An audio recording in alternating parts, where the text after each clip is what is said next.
আসসালামু আলাইকুম। কেমন আছেন সবাই? আশা করি আমার প্রিয় ভাই-বোনেরা সবাই ভালো আছেন এবং আমার রেসিপির জন্য অপেক্ষা করছেন, তাই না? তাই তো আমার প্রিয় ভাই-বোনের জন্য নিয়ে আসলাম দই পটল। এই দই পটলটা কিন্তু অনেক সোজা এবং ভীষণ মজার। আমি একটু ভিন্ন স্বাদে তৈরি করেছি এই দই পটলটা। আশা করি ছোট বড় সবার কাছে অনেক বেশি ভালো লাগবে। রোজ, রোজ একই খাবার কিন্তু কারো কাছে খেতে ভালো লাগে না, তাই না? তো স্বাদের কিন্তু একটু পরিবর্তন হলে মন্দ হয় না, তাই তো? তাই আমার প্রিয় ভাই বোনেরা এই রেসিপিটা অবশ্যই অনেক বেশি পছন্দ করবেন। আর যদি এই রেসিপিটি পেতে চান তাহলে এই রেসিপির শুরু থেকে শেষ অবধি কিন্তু আমার সাথেই থাকতে হবে। আর যদি ভালো লেগে যায় তাহলে আমার চ্যানেলটা সাবস্ক্রাইব করে দিবেন। ছোট্ট একটা লাইক দিয়ে আমার চ্যানেলের পাশেই থাকবেন, এটা আমার অনুরোধ রইল। তো কথা বাড়াবো না, মূল রেসিপিতে চলে যাব। যেহেতু দই পটল, পটলের তো প্রয়োজন হবেই। তো এখানে আমি কয়েকটা পটল নিয়েছি। আর উপরে যে সবুজ অংশটা থাকে সেটা কিন্তু ভালো করে আমি পরিষ্কার করে নিয়েছি।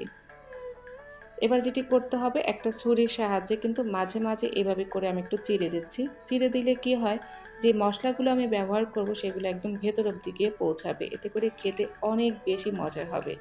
তো এভাবে করে কিন্তু চিড়ে দিতে হবে। সবগুলো পটলে আমি একইভাবে করে চিড়ে দিয়েছি। এবার এই পটলের মধ্যে দিয়ে দিতে হবে হলুদ গুঁড়ো, সামান্য পরিমাণ আমি হলুদ গুঁড়ো ব্যবহার করেছি। আর সামান্য পরিমাণ দিয়ে দিতে হবে লবণ। লবণটা যেন বেশি না হয়ে যায় সেদিকে খেয়াল রাখতে হবে। এবার এই হলুদ আর লবণ দিয়ে পটলটাকে খুব ভালো করে মিশিয়ে নিতে হবে। মিশিয়ে নিয়ে কিন্তু মানে রেস্টে দেওয়ার কোনো প্রয়োজন নেই। সাথে, সাথেই ভেজে নেওয়া যাবে। আর আমি কিন্তু আগের থেকে তেলটা গরম বসিয়েছিলাম। তো মাঝারি আঁচে করে তেলটা গরম বসিয়েছি। আর তেলটা যখন হালকা গরম হয়ে গেছে সেই পর্যায়ে আমি পটলগুলো দিয়ে নেড়েচেড়ে ভেজে নেব। তো পটলটা এক সাইডে ভাজা হতে থাক, আরেক সাইডে আমি একটা মিশ্রণ তৈরি করব। যার জন্য একটা বাটির মধ্যে আমি নিয়েছি ১ চামচ পরিমাণ হলুদের গুঁড়া, ১ চামচ নিয়েছি ধনিয়ার গুঁড়া, ১ চামচ নিয়েছি টালা জিরার গুঁড়া, চাইলে কিন্তু জিরাটা বেটেও দিতে পারেন। আর ১ চামচ দিয়ে দেব লাল শুকনো মরিচের গুঁড়া। শুকনো মরিচটা আমি ১ চামচ ব্যবহার করেছি, চাইলে কিন্তু কম বেশি করা যাবে। যারা ঝাল, ঝাল খেতে পছন্দ করেন তারা কিন্তু ১.৫-২ চামচও দিতে পারেন। দিয়ে দিলাম সামান্য পরিমাণ পানি। এবার পানির সাথে ভালো করে গুলিয়ে একটা মিশ্রণ তৈরি করে নেব। এবার এই বাটিটাকে এক সাইডে আমি রেখে দিব, কারণ আমি আরেকটা মিশ্রণ তৈরি করব। যার জন্য আরেকটা বাটি নিয়েছি। সেই বাটির মধ্যে আমি দিয়েছি ১ চামচ আদা বাটা আর ১ চামচ দিয়েছি কাজু বাদাম বাটা। চাইলে কিন্তু মসলার পরিমাণটা বাড়িয়ে দিতে পারেন। এবার দিয়ে দিতে হবে টক দই। টক দই আমি এখানে ৩ টেবিল চামচ ব্যবহার করেছি। আর দিয়ে দেব মিষ্টি দই। এখানে আমি দই দিয়ে দেব ২ টেবিল চামচ। আসলে টক দইয়ের টকটাকে ব্যালেন্স করার জন্যই কিন্তু মিষ্টি দইটা দিয়েছি।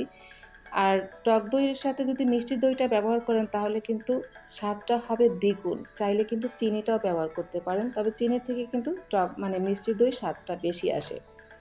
মাঝারি আঁচে করেই কিন্তু আমি পটলগুলো ভেজে নিয়েছি। একদম লালচে কালার হয়নি। দেখতেই পাচ্ছেন যে একটু সবুজ, সবুজ কালার আছে। এই পর্যায়ে কিন্তু পটলগুলো আমি নামিয়ে রাখবো। এর থেকে বেশি একটা ভাজবো না।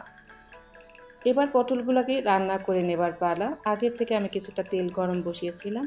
তো তেলটা যখন হালকা গরম হয়েছে তার মধ্যে আমি দিয়েছি ২ টো শুকনো মরিচ, একটু ছোট, ছোট করে পিস করে দিয়েছি। তো মরিচ দুটোকে একটু হালকা করে একটু টেলে নেব। মরিচটা যখন হালকাভাবে টালা হয়ে যাবে সেই পর্যায়ে এসে যে হলুদ আর মরিচের একটা মিশ্রণ আমি তৈরি করেছিলাম, সেই মিশ্রণটা দিয়ে দেব। এবার মিশ্রণটা দিয়ে দেবার পরে মিনিটখানে আমি ভালো করে এটাকে একটু কষিয়ে নেব। এই মশলাটা কষানো হয়ে গেলে দিয়ে দিতে হবে সে যে দইয়ের একটা মিশ্রণ আমি তৈরি করেছিলাম সেই মিশ্রণটা। এবার এই দইয়ের মিশ্রণ এবং হলুদ মরিচের মিশ্রণের মধ্যে দিয়ে ভালো করে কষাতে হবে। আর দিয়ে দিতে হবে স্বাদ অনুযায়ী লবণ। এর আগে কিন্তু আমি কোনো মসলার মধ্যে লবণ ব্যবহার করিনি। এবার এই লবণটাকে দিয়ে খুব ভালো করে কষিয়ে নেব। একদম মসলার কাঁচা গন্ধ যাতে চলে যায় সেদিকটা খেয়াল রাখতে হবে। মসলাটা কিন্তু একদম ভাজা, ভাজা হয়েছে। তেল আর মসলাটা কিন্তু একদম আলাদা, আলাদা হয়ে গেছে। সেই পর্যায়ে দিয়ে দিতে হবে পটল। আর কোনো কষানোর প্রয়োজন হবে না। যে পটলটা আমি ভেজে রেখেছিলাম সেই পটলটা এবার দিয়ে দিতে হবে। কিন্তু চুলার আঁচটা কিন্তু মাঝারি করেই দিতে হবে। বেশি আঁচে করে দিলে কিন্তু মসলাটা চট করেই পুড়ে যাবে। এবার পটলটাকে আমি কিছুক্ষণ কষিয়ে নেব। তো এই কষাতে, কষাতেই কিন্তু পটলটা অনেকটাই সিদ্ধ হয়ে যাবে। এরপর যেটি করতে হবে দিয়ে দিতে হবে দুধ। গ্রেভির জন্য এখানে আমি পানি না ব্যবহার করে দিয়েছি দুধ। দুধ দিলে কিন্তু অনেক বেশি মজা হয়, অনেক বেশি মজা। পানির থেকে চেষ্টা করবেন একটু দুধ দেওয়ার জন্য, সেটা গরুর দুধ হোক বা গুঁড়া দুধ হোক, যেটাই হোক।